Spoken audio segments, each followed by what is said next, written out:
Ulitin ko ang tanong, ha? O, sa top 10 highest grossing Filipino films of all time, ang number 1 ay si Hello, Love Again. O, sino naman ang bida sa number 9 movie? Si Ang sagot mo? Bossing, Vic Soto. Bossing Vic Soto. Binigyan kita kanina ng chance kung pwede mong baguhin ang iyong sagot.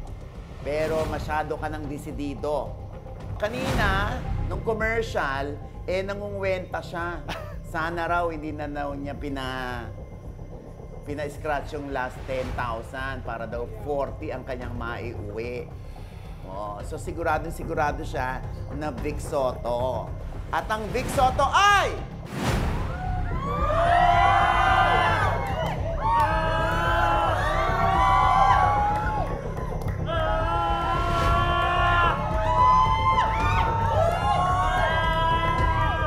Anong gagawin mo pag nanalo ka ng 10,000? Yun, ititreat mo na sina Miss LT. Pwede pwede. Oh, pwede.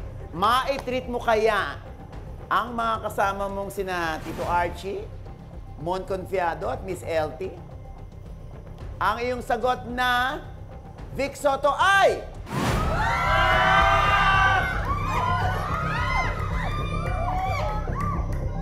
Kirong! John Lloyd Cruz. Eto nga yung top 10. Ang number 1 ay Hello, Love Again at kumita ito ng 1.06 billion as of November. Yung sumunod dito ay ang Rewind na 924 million naman ang gross. Hello, Love, Goodbye ay may 880 million. Yung The House of Us, 810 million. The Super Parental Guardians, 598 million. Ang Fantastica, 596 million. Ang number 7, Starting Over Again, 579 million. Number 8, Ganda Rapido, The Revenge Squad, 571 million. Number 9, ang A Second Chance, starring John Lloyd Cruz, 556 million.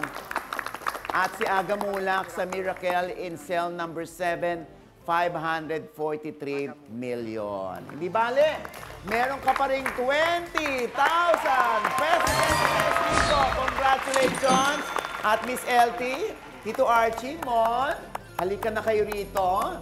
Yes. Ayan, muli ang inyong imbitasyon sa ating mga Filipino kababayan. Yes, ngayong December 25 po, magkita-kita tayo sa sinihan at unahin po natin sanang panoorin ang Espantajo, directed by Chito Ronyo, written by Chris Martinez, an official entry po sa the 50th Metro Manila Film Festival. Kasama po namin dito sina Miss Judy Ann Santos, Chanda Romero, at starring Janice de Belen, JC Santos, Go Mon Confiado, Si Nico Antonio, Donna Cariaga, Kian Ko, of course si Sir Archie, With Miss Eugene Domingo and Tommy Abreu. Sama-sama po tayong matakot at po mag-enjoy. ito.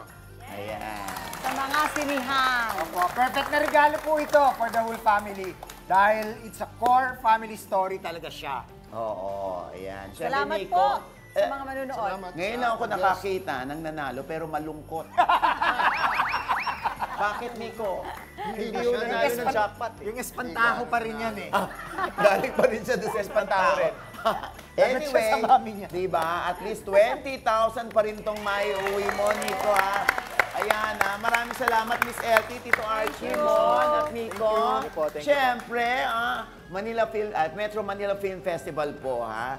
Ayan, sana po ay tangkilikin natin para lalo pang mas maraming mag-produce ng mga producers, para mas marami pa tayong manood. Oo, ikayatin natin ating pamilya na manood sa sine mismo, ha?